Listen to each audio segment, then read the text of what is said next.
This is Pet Life Radio. Let's talk pets. The views expressed by guests on this program do not necessarily represent the views of the host or owners of the Doggy Diva show and do not necessarily constitute endorsement of products. Medical information discussed by guests on this program are those of the guests and is only for informational purposes and should not replace medical advice by your local veterinarian professional. Hi, this is Susan Marie from the Doggy Diva Show. This week, an exciting new app to help you better train your dogs and celebrating the 75th year anniversary of an outstanding pet foods company. That's what's on our show this week. Let's get started. Hey, did you hear that? What is that? It's the bark heard round the world. The Doggy Diva Show. Here's national award-winning author and animal advocate, Susan Marie.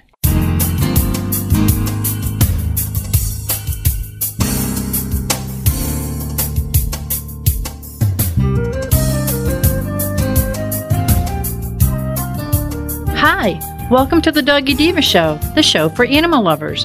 I'm your host, Susan Marie, and as always, I'm joined by my canine co-hosts, the Doggy Divas themselves, Francesca, Coco, and our newest little diva, Miss Olive.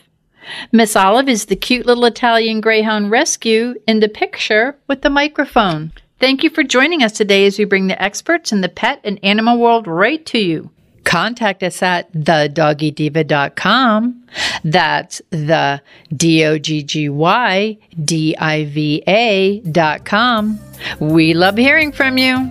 So go grab a cup of coffee and your pet's favorite treat, and we'll be back in just a moment. Here's an alarming statistic. More than 2/3 of dogs and cats have oral health disease by the age of 3, and one of the indicators is bad breath. Do your pets have a healthy mouth? Do you cringe when it's time for a kiss or a snuggle? Let's get to the cause. Harmful bacteria in their mouth. And bad breath is just the start. The bad bacteria cause tartar and oral disease, which can lead to serious overall health problems. It's critical to make sure your pet's oral health is the best it can be, as good dental health is key to optimizing their overall health. Now, good news. It's easy and affordable to improve their oral health with Probiora Pet. Just 1 scoop of this dental care probiotic mixed into their food daily floods the mouth with positive bacteria, which crowds out the bad. This means better oral health and fresher breath. Probiora Pet is an all-natural dental care probiotic. It's odor and taste-free, so your pets will still enjoy their chow. We want to keep your pets healthy. During National Pet Oral Health Month, our listeners can save 10%. Go to probiorapet.com and use PLR10 at checkout. That's probiorapet.com. Use PLR10 at checkout to save 10%. Let's talk pets on PetLifeRadio.com.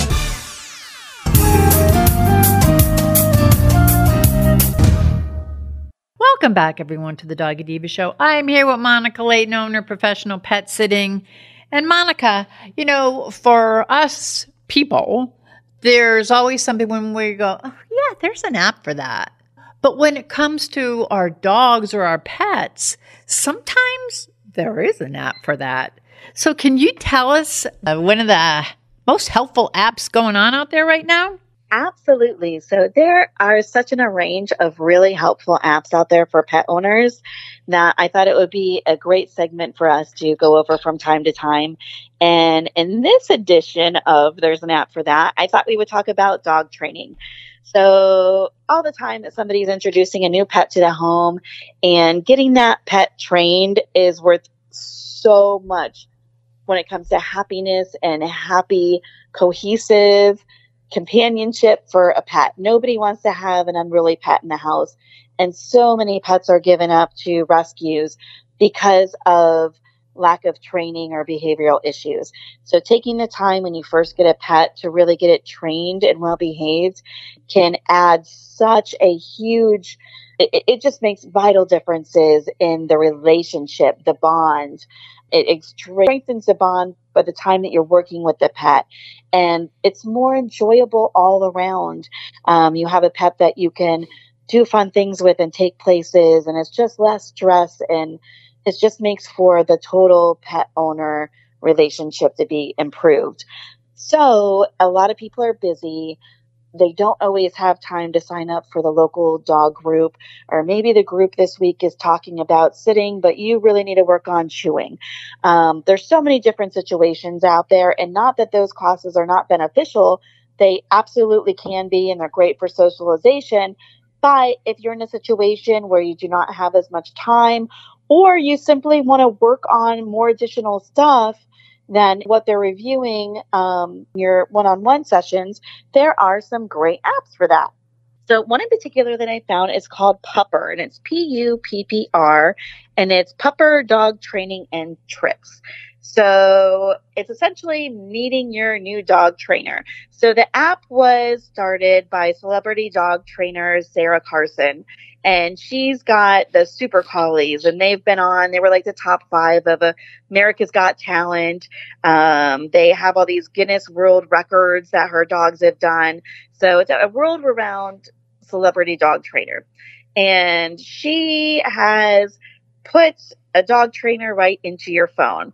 So Pupper includes like step-by-step video instructions on how for you to teach your pet basic obedience training, like how to sit, how to stay. And they even get into more advanced tricks like how to fetch a leash or how to sit pretty. They have over 100 lessons taught by Sarah Carson. And they actually have Pupper master classes that can provide in-depth guidance on topics like leash training, taught by a variety of experts, not just Ms. Carson. They have live chats, so you can sign up for a live chat with their team, with all these world-class trainers. They have clicker training built right into the app, so you can even use the app for clicking and learning how to do clicker training. You can track your pup's actual progress. So it has little trackers in there that you can use. They offer little photo challenges. They have reminder systems. So when you're teaching your pet how to go potty or how to stay, they have little reminders and aids that you can use to kind of get them on that little schedule. You can collect little badges within the app as your pup trains up to the next level. The app can support multiple dogs, so you can include, issues with multiple dogs and have them kind of categorized.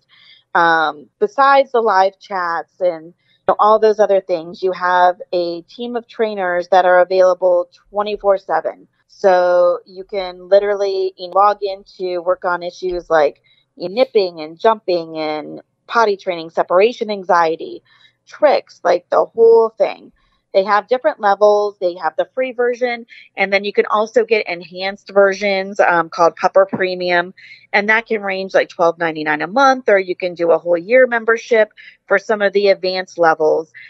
The app itself is free, but then you can do in-app purchases as well. So there's definitely good starting points that everybody can take advantage of. And then you get to more in-depth levels or need one-on-one training, then you can kind of piece that out and see how it goes as far as what you want to spend financially and, what they have to work with. That sounds so great because it's right on your phone. Absolutely. And some people prefer one app over another, but another app that is fairly similar, same thing as far as dog training, is called Good Pup. And it's Good Pup Dog Training at Home. So kind of similar, Good Pup offers one-on-one video chat training. They use video chat to bring their top trainers to you and work on goals. So they have trainers that will do like weekly video calls. They have little daily training goals. They will do text check-ins with you with your questions. They just have a lot of different options. So how they work is they can use the video chat to work with the trainers and actually work on individual specific needs. They have group lessons. That way you work with your pet at home and train at home. And then you have the backing and the resources of those experts as needed. And Good Pup they pride themselves for being all about positive reinforcement training, and they are backed by the American Veterinary Association. Very similar to the other app. They can work on a variety of things: potty training, crate training, basic commands such as sit, lay down, stay, using a release word, come, heel, leave it, going to a certain spot. And then they'll also give you skills to work on how to avoid bad behavior, how to work with socialization with your pet, with pets and people, and preventing unwanted behaviors such as begging, barking, and jumping. So again, with the last one, it's a free app to get. They do have some additional in-app purchases that you can do. But again, if one app is kind of easier for you or speaks to you more than the other, I would suggest kind of getting them both, checking them out. And sometimes when it comes to training and things, certain styles work best for certain pets and certain people. So if you've got the time, get them both, see which way works best for you, and get your pet into that level to where the bond is good. You have a pet that's well behaved, that is a integral part of your house, and that doesn't add any stress or issues with that animal pet bond by that unwanted behavior. Okay, this is so important and so convenient now too. And you're right. Not only does it help with the bonding, it helps to instill good basics with your pets. And I got to tell you, this is great for people who are in like with shelter animals or rescue animals, animals you adopt, because one of the prime reasons when they call them boomerang dogs that they go back is because the poor dog does not know the basics, just commands and things, so that they don't come trained, or some do, but you have to like invest in it. And this is perfect. So people don't have to go anywhere. It's literally right on their phone. And you've given us two great examples of things that we could try. So to see what fits, I guess, our needs or our pets the best. Absolutely. Wow. This is great information for pet parents out there, for people who may have just adopted a dog or are looking to adopt a dog. There's a lot of information right at your fingertips that you could use that could not only change your dog's life, but it'll change your life. Because I find that when you train with your dog, the bonding level increases to a point that it's really great. Very rewarding for both you and your pup. So, Monica, thank you so very much. This is such great information. And we'll be talking to you next week. Thank you. We'll be back in just a moment. Hello, everyone. Susan Marie and Miss Olive here to tell you about the award-winning 3-book series, The Doggy Diva Diaries. It is a trilogy of heartwarming and inspirational stories about Miss Olive, a lonely little rescue pup, hoping to find her forever family and friends and a life filled with love. In this series, Miss Olive learns that it doesn't matter what you look like on the outside, it's the kindness and love you have on the inside that counts. Available at Amazon, Barnes & Noble, and other online booksellers. And please visit us at thedoggydiva.com for more information. Thank you, everyone. Coming up, Bil-Jac Foods is celebrating 75 years of exceptional nutrition. And here's some tips on your pets eating healthy. Stay tuned. Molly, here's your dinner. Zeus, that's not your food. Don't let that happen to your precious cat. Elevate your cat's eating experience with the Cat Tree Tray. The Cat Tree Tray keeps your cat's food off the floor and conveniently located on the cat tree. It's the perfect way to eat. It's a beautiful wrought iron tray that easily attaches to your cat tree and keeps dogs and other critters out of your cat's dish. A must for multi-pet households. There's a 6-inch tray for large bowls and a 4-inch tray for smaller bowls. Purchase your Cat Tree Tray today. Go right now to cattreetray.com. That's cattreetray.com. cattreetray.com. Let's talk pets. Let's talk pets On Pet Life Radio. Pet Life Radio. PetLifeRadio.com.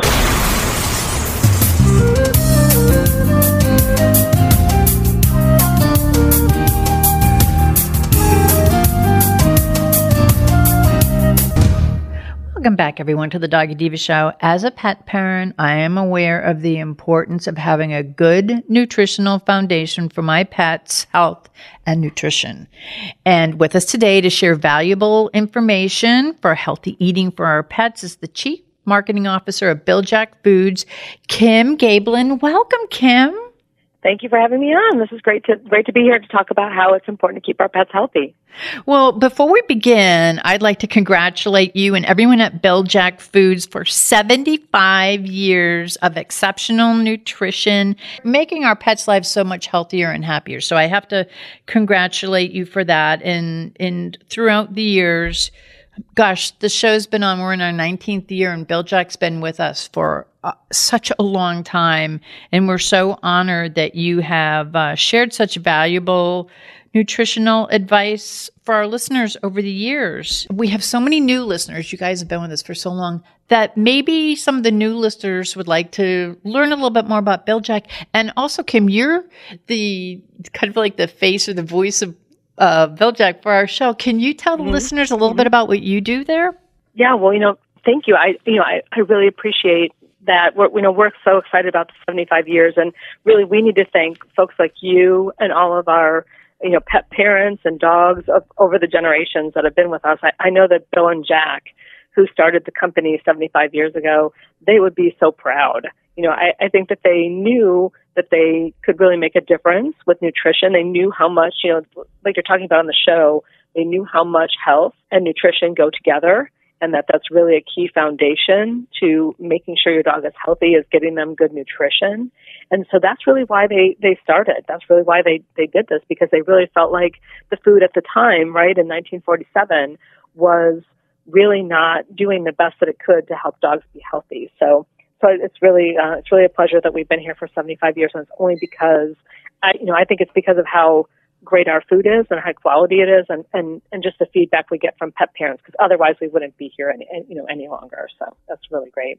You and I have talked for years over the different foods that you guys have created to accommodate, whether it be breed dogs and the little Jacks, which of course mine are addicted to, and all the different flavors that those have blossomed into. You walk the walk and talk the talk. Yes, and and that's what I love about my job is, I get to talk to consumers about, what's working for them, what's not working for them, what do their dogs need, what's coming up, what are they looking out for, or what are they concerned about. And so that's what's really great. I get to look at that, and I help with new products, and think about what kinds of new products need to be out there. Certainly, I love doing radio shows, like, talking with you, for example, and being able to communicate some of these important things. I think a lot of times we take a lot of this information for granted, at Bil-Jac, just because we know it, and not everybody eats and sleeps dog food like we do. And so, it's really important that we communicate some of this information for folks to be able to understand what can help their dog be healthy and happy. I also want to go into something else, because this is something that I use for my dogs all the time, which is the probiotic spray. You've gone into all different avenues, like you've got the supplement for the joints, you've got the probiotics. It's like you're listening to your consumers, you're listening to the pet parents, and you're doing things to just selfish pet parent and say, accommodate us. You're giving us what we are saying we need for our pets. And I thank you for that. Well, thank you. And we really are looking for, what do we know is going to help dogs, right? What is going to help them, with their immune system, with their digestion. Those are the kinds of things that we're looking for. So as we see things, right, as we see ways to be able to help support their joint health, or ways to be able to help support their digestive or immune health, like with probiotics, we're going to, continue to, move forward and introduce those and bring those to life so that people can be able to do that, easily. And it's really important to us to have really good nutrition. But of course, if the dog won't eat it, then it doesn't matter what kind of nutrition we have, right? So we want to be able to make sure we have that balance between having, outstanding nutrition, but also making sure that it tastes really good, so that it makes it really easy for you to be able to feed your dog and have them enjoy their meals every time they eat them. What are some simple ways to help our pets build good nutritional habits? I think the first place to start whenever you're thinking about nutritional habits is feeding and a feeding schedule. And so I know that our lives are busy, and, you know, we have things that go on from time to time that kind of interrupt our normal schedule. But anytime you can kind of put together a schedule, whether you have a puppy or you have, you know, a dog that's been with you for a while, like we have, you know, it doesn't really matter, right? You want to kind of get that schedule. And, you know, it could be at 7 o'clock in the morning and 7 o'clock at night. It could be once a day, you know, whatever that is. You know, it's kind of funny. Your dog adjusts to that and then kind of gets used to what to expect. So having that schedule is a really great way to kind of start building that healthy eating habit, you know, first and foremost. And then I'd say, you know, it's always funny. I don't know if this happens around your house, but I know, Sue, what happens with us is sometimes Jay will feed the dog, and then I'll come along and I'll think that I need to feed him. So I try to also ask, hey, has anyone fed the dog today before we double feed him? Because, you know, he never says no. Well, I live that way too, and it does. It gets confusing, and it can. And the dogs are not. They're looking at you, going, "Come on, Dad, say you didn't feed us." And I get that, like, you didn't feed me face, whether he's been fed or not, right? So I think it's really important to, like, make sure you have some sort of a system or way to communicate. Like, if someone's not home, did someone feed the dog? So the poor dogs don't miss out on a meal. It's also really important when you're feeding them to know how much you're supposed to be feeding them, and that's a little bit trickier, but it's not so hard, right? A great place to start is with the feeding chart on your dog's food. So, you know, we all give all that information on there about how much you should feed them a day. And so that's usually based on their weight. But, you know, it's also based on their activity level. And so, you know, you should start with the information on the bag, and then you should adjust up or down. You know, if you have a couch potato, you know, might need to, like, kind of feed a little less. You know, if your dog's not as active, feed a little less. Maybe in the wintertime, they might need a little less food. Or, you know, if it's summer and they're active, or you have a very active dog that you're out running with and doing those kinds of things, then you might need to adjust that food up. So it's important to kind of see how their weight is doing, and then use that kind of as a way to be able to know if you're supposed to feed them a little more or a little less. But measuring will try to, you know, keep that under control so that they're not getting overweight, right? That's really one really big negative thing on their health. If they're overweight, there's a lot of things that can go wrong. And that's so true. And, you know, Kim, some of the us pet parents, we have to be kind of taking extra special care of our pups because they have sensitive stomachs. So how do we kind of take care of that? Yeah, you know, I think that a lot of times dogs are sensitive for a variety of reasons. And so I think the first thing you want to do is make sure that, you know, there's not something medical that's come up, that all of a sudden your dog maybe they're spitting back up their meal. You know, maybe there's something else that's going on that's new. If it's new, and then you might want to talk to your veterinarian about it. You know, but, you know, some dogs are just built to be a little bit more sensitive, right? And they could be sensitive to the ingredients in the food. They could be sensitive to how the food is cooked. You know, so I know that it sounds like dog food is all the same, but it's really not. I know that at Bil-Jac we cook it very slowly and gently, and we really feel like that helps to protect those nutrients and not to damage them. And that makes them easy to digest then. You know, when the dog can actually use them and benefit from that nutrition, that's really important. So it's important to, you know, to think about kind of how their food is made, as well as not just the ingredients that are in it. And then, you know, of course, ultimately it'll be how that dog digests those nutrients and absorbs those nutrients readily. I think, you know, from a sensitivity perspective, you're going to want to, you know, maybe look for a food that is specifically made for sensitive dogs. And so that's a great way to be able to do that, to be able to kind of get them what they need. You know, they could have additional things in that food. Like, for example, we have a digestive and immune formula that's under our Sensitive Solutions line. And that really has some things, like it has a combination of chicken and whitefish, so to make it an easy to digest diet. It also has probiotics and prebiotics. So again, trying to get those good bacteria, those that to help support a healthy gut. That's really important.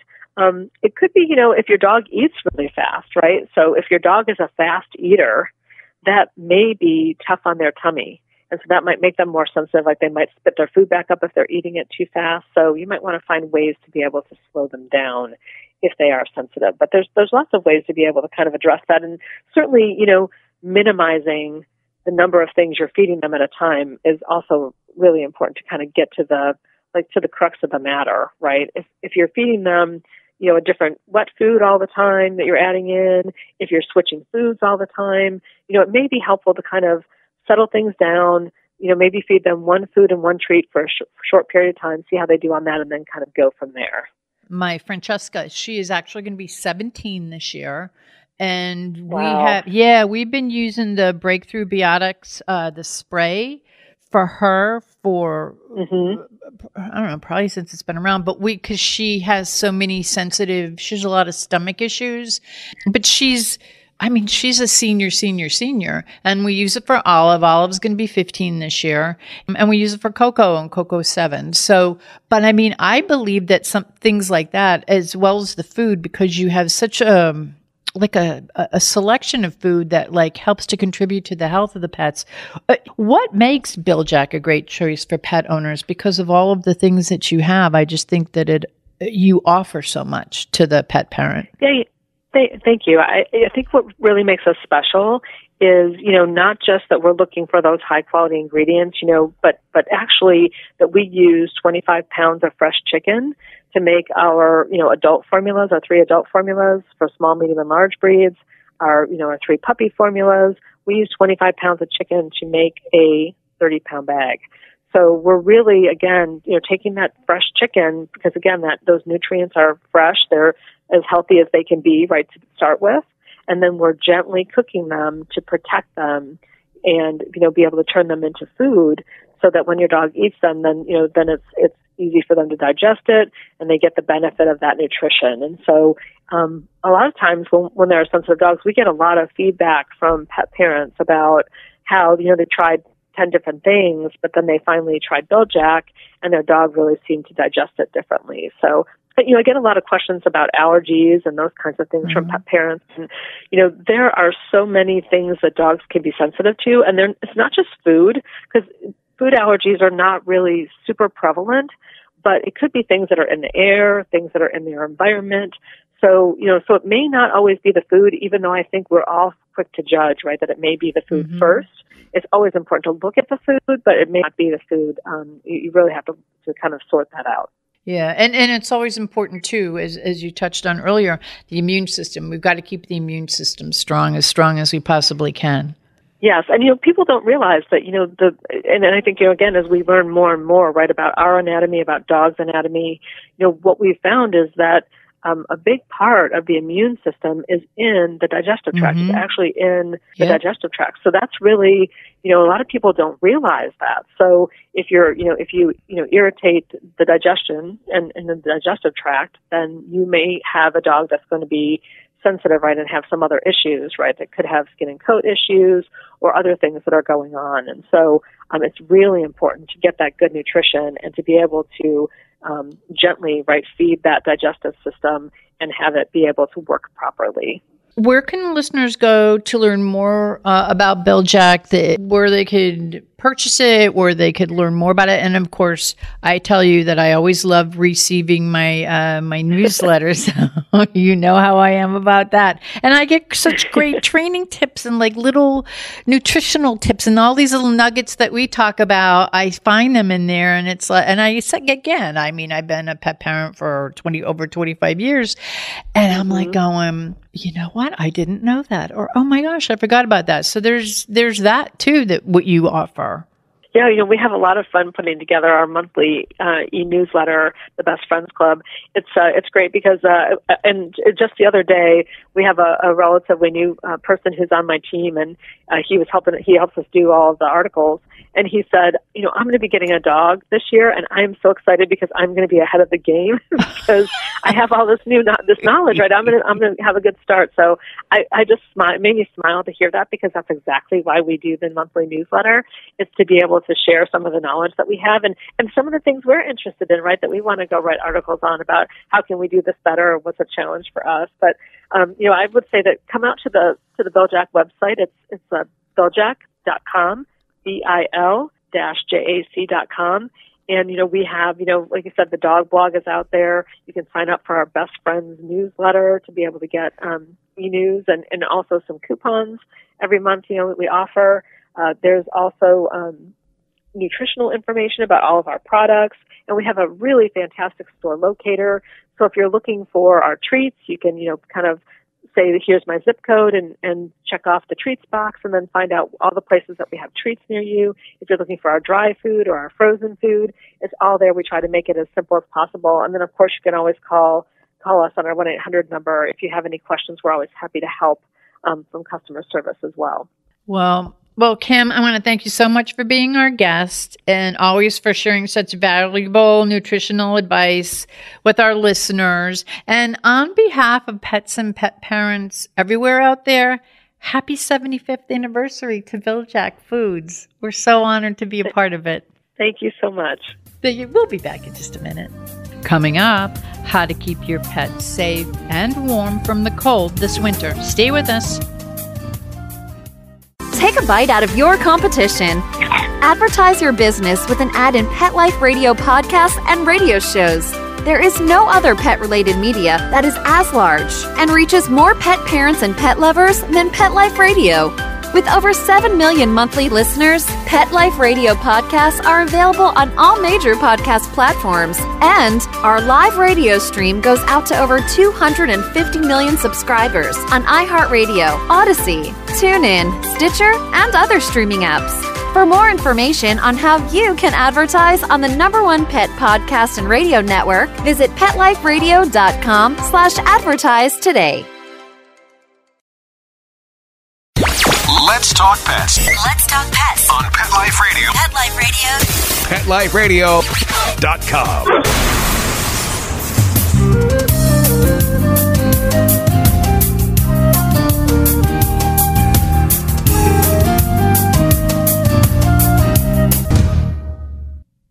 Welcome back, everyone, to the Doggy Diva Show. As a pet parent, I want to keep my pets comfortable and safe no matter what the weather is. And today, to share some valuable advice on winter safety, is the Chief Marketing Officer at Bil-Jac Foods, Kim Gaebelein. Hey, Kim, welcome back. Hi, thank you for having me on to talk about this chilly topic. Chilly topic. Even in my part, I live in the South, it does get cold. So yes. Can you just give us some ideas on how cold is maybe too cold for your dogs? Yeah, so this is a great question, Sue, because there's not probably a perfect answer, right? There's a few things to think about as you think about cold and your dog. So, it really depends on, and some of the things, the factors that maybe might make a difference, right? I might tell you, oh, well, this temperature is a bad temperature, but depending on the wind chill, so if you've got a cold breeze blowing through, that may make it actually, colder faster, or how humid it is outside. Whether the sun is shining or it's cloudy could also have an impact on how quickly your dog could be affected by the cold or how much they're moving around. So there's a lot of things to kind of think about for temperatures. What I'd say is there's kind of 3 numbers to think about. So in general, the numbers you want to think about first are 45 degrees. So the 45 degrees is about when cold-averse dogs start to feel a little uncomfortable. So, I think about, Miss Olive, being a short-haired dog, not a lot of, no fat on that girl, so she's going to get cold more quickly, right, at 45 degrees. So those are dogs when they might start to feel uncomfortable or affected by it. Also, the next number would be 32 degrees. So smaller dogs, if you think about it, dogs that maybe don't have a thicker coat, dogs that are older, because it's going to be a little bit harder for them to keep their temperature kind of going, and then dogs that might have medical conditions, right? So 32 degrees is the number to think about for them, because that's when they're going to start being more affected, right? More quickly affected by 32 degrees. And that's when you're not going to want to be outside for more than, maybe 10, 15 minutes. And then the last number to remember, so we talked about 45 degrees, 32 degrees. The last number to remember is 20 degrees. And that's when the potential for frostbite and hypothermia increases significantly. So that's when it gets to be a little bit more dangerous, right? So if you're outside for more than 5 or 10 minutes, then you're going to start to see some of the effects of the cold on your dog. So 45 degrees, 32 degrees, and 20 degrees. Those are the things to kind of pay attention to, with an understanding that the wind chill could make it, might be 45 out, but it might only feel like 35. So you have to kind of think about that as you're outside as well.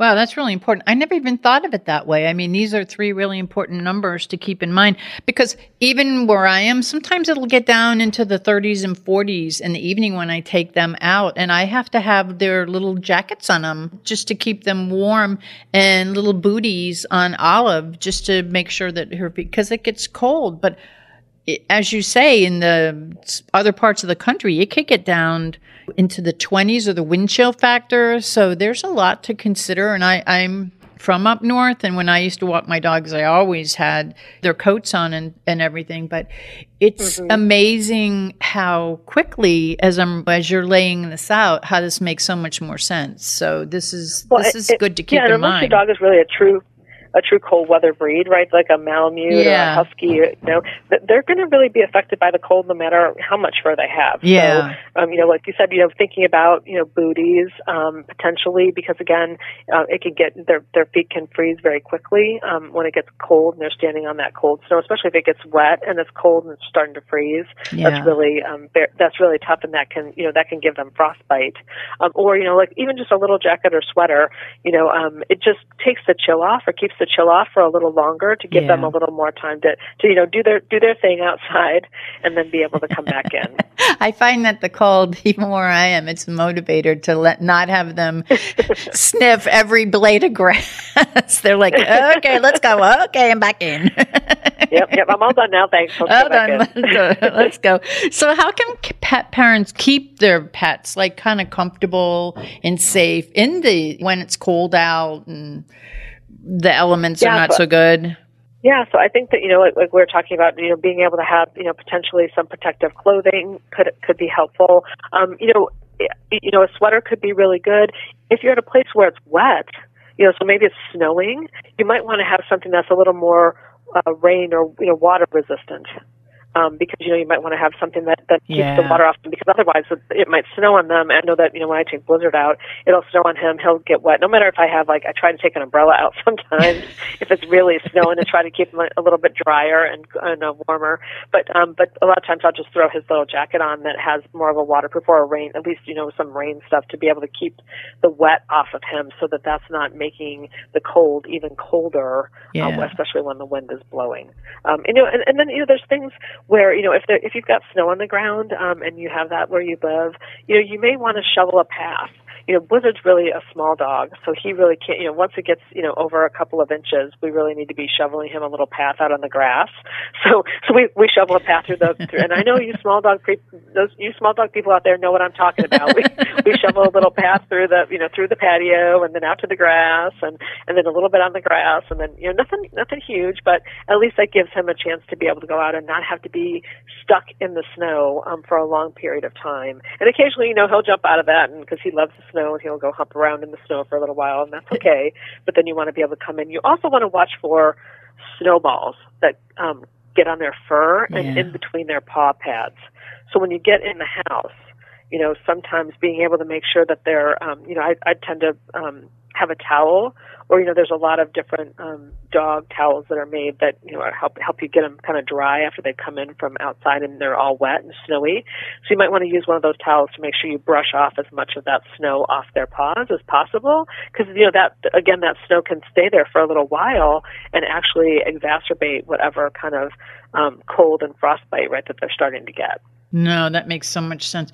And also, if you're out there walking and there's elements, you don't want to, let's say they put salt down or something, you want to make sure you clean their feet out so that they don't have, the little balls of snow don't have anything else mixed in with them when it gets caught in their little feet. Yes, that's definitely true. I mean, if you're putting salt down, you want to make sure that you've got a salt that is good for dogs. Mm-hmm. That's safe for dogs. Important. And if you're out walking on the street and things, like here they come out, the salt trucks just salt a lot on the streets. So sometimes the booties can be really great, or like you said, there's some great little paw washers that you could just stick their paw in that kind of get some things off of their paw. So you may want to make sure that you're wiping that kind of thing off so that they're not sitting down. And then of course their tendency is to lick their paws clean. Yes. And then they're going to get all that salt if you're not careful. No, I think I told you this story before. When we lived up in New York, we had 2 greyhounds, and I had one who would love it. He'd go jump in the snow, and we'd have their little path dug out, and he'd jump in the snow, and he had a ball. My other greyhound, my female, would never touch the ground. Her feet would never touch the ground. If the ground was wet, even if it was raining, if the ground was wet, she would not touch the ground. And she had the booties on, and she was like, So John had to literally carry her, and he would try to get a dry plate. Like he'd try to get it as close to the ground as possible, even as the snow was coming down, to have her do her thing. And then she'd immediately look at him to pick her. She'd do it, immediately look at her to pick up. He had to pick her up and bring her in the house. And my other guy, William, is like, he's doing like snow angels and he's rolling around. But my Maggie, she was the original diva, and she didn't even know she was a diva. That was it was like we just had to like go. She'd like go, not touching that. So every dog's different. They are. Every dog's different. So you just kind of have to go with the flow. And and it might take a little time. Booties are a special kind of thing, right? So not every dog is going to go, oh, this is great. I love having something on my feet that I've never had before. They're going to have to get used to it a little bit. So you might have to practice. You might have to practice in the house a little bit before you take them out, or and then kind of get adept at it, right? Because sometimes it takes a little bit to get everything on. So it's an extra few minutes, but if you think about it, it's a little less time that you have to worry about cleaning up when you get back. Absolutely. So Kim, what are some signs that dogs are getting too cold if they're outside? Yeah, I love it. I know. Just like your greyhound was telling you, kind of how she wanted it to go. They have a way of talking to us, right? They have signs that they give us to let us know that things are not going the way that they'd like. So when you're out in the snow, you're just taking a walk. These are the kind of things you're going to want to look for. So, is your dog maybe whining or whimpering? Maybe they're trying to, verbally, tell you, hey, this is uncomfortable. I'm not feeling comfortable. If they're stuck, right? If they're unwilling to move. Because they don't want to go any further. It sounds like maybe that was like your greyhound. It's like, okay, Maggie just put me right like, here, and then put the brakes on. Yes. Yeah. So of course, if they stop walking or playing, or they start prancing on their feet or holding up paws, that's what Blizzard does. I'll see him like on 3 legs or whatever, and then on 2 legs, and then he's falling over, right? So as soon as that happens, I grab him and we get back inside. So those are good ways to do it. And you want to check their paws then, because then again, they may have that snow in their crevices of their foot pads. If they're shivering, obviously that's a sign that they're cold. Sometimes dogs actually get anxious in the snow and they become fearful. They might try to turn around. They might try to pull you back right to the house. So that might be another way of them telling them, hey, I don't want to really be out here. It's a little bit too much for me, or I've had enough. And then last but not least, they may look for a hiding place. Are they trying to get under the table, because they think it might be warm? They want to get some shelter or get away from the snow. So if you're seeing that kind of behavior, right, those are things that, that your dog's not having any more fun in the snow, and so it's time to go in. It's a little too cold. Yeah, I think that the novelty wears off. As I said, some of them love it. I mean, I go to my greyhound William, who loved the snow. It was like, yay! And then, as I said, my other greyhound was like, not so much. So yeah, well, and it really depends on what they get used to. Also, I mean, it's kind of like us. I mean, if you live in Florida for a while and then you move up north, or vice versa, it takes a little bit of time for your body to acclimate. So if they're conditioned to being in something, that's warmer or colder, and then maybe you go visit family, you also have to be careful about taking them out, and they might think it's really fun at the beginning, but they may not realize that, oh gosh, I got cold really fast. So you're going to want to look for those signs. Like when we go up north to visit Grandma, we have our puffy coats, and everybody's like all warm, and it's like a novelty to them, but then they're like going, okay, I don't want to go out in the yard anymore. So yeah, they're like, we like Florida. It's all good. Yeah, let's go back to, and all 3 of them, even though they're the rescues, they are all born down in Florida. So, and rescued in Florida. So they have that Florida blood. So they're like, I love grandma, but let's have her come back down here. So part of making sure your dog's healthy, making sure your dog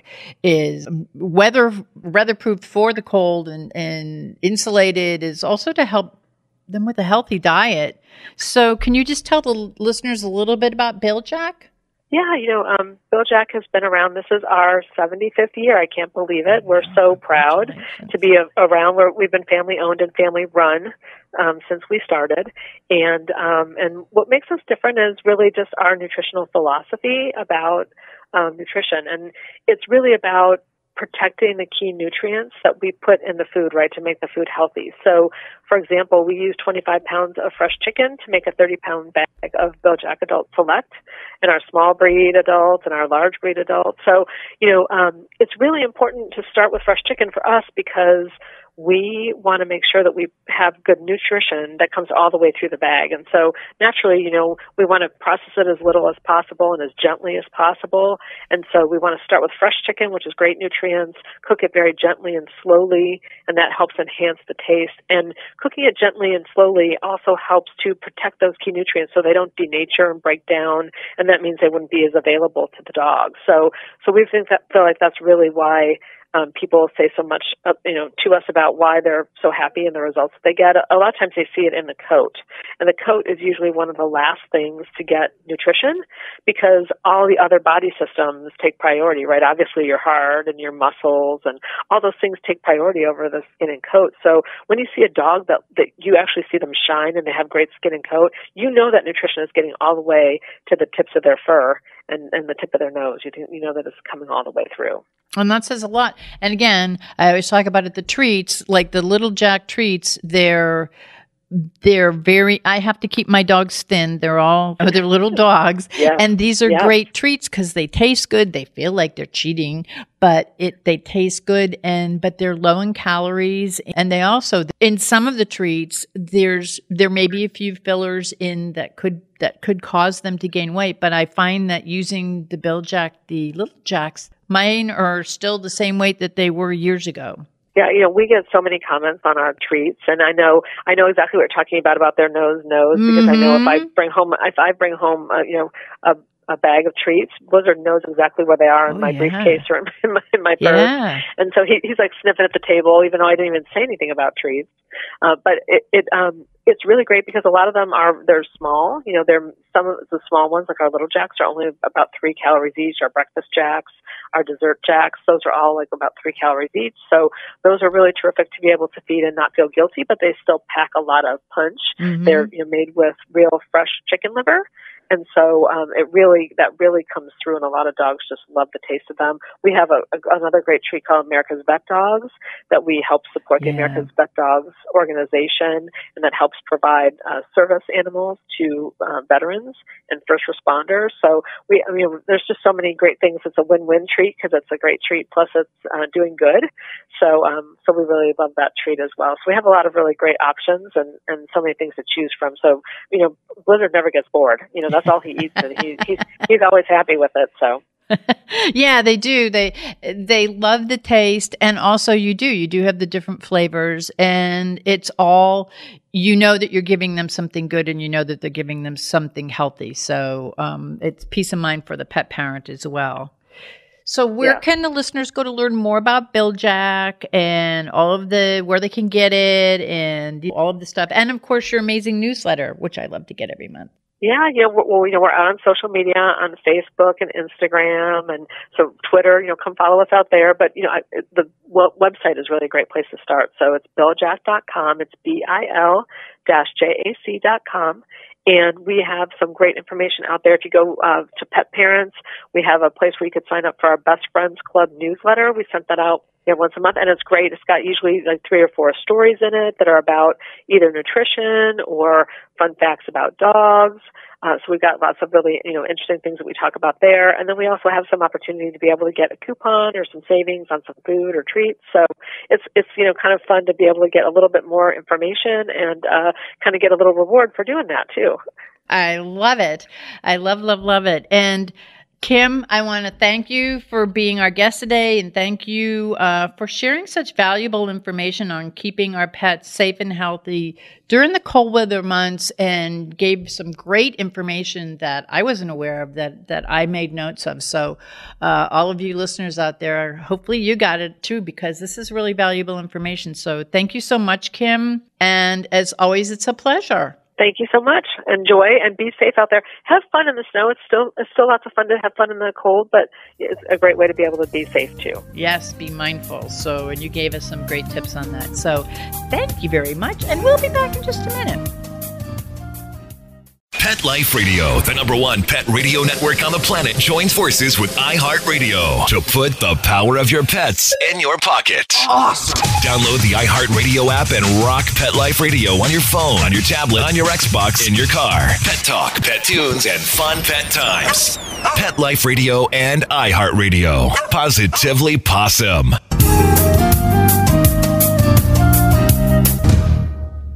We would like to thank our guests this week.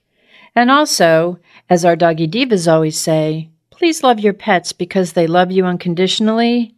And please remember to adopt, foster, spay, neuter, and microchip.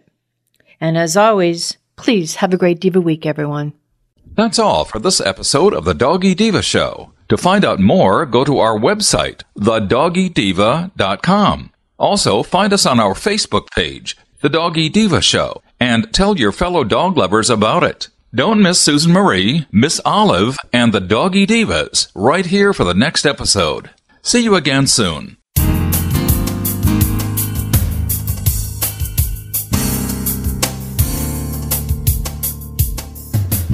Let's Talk Pets, every week on demand, only on PetLifeRadio.com.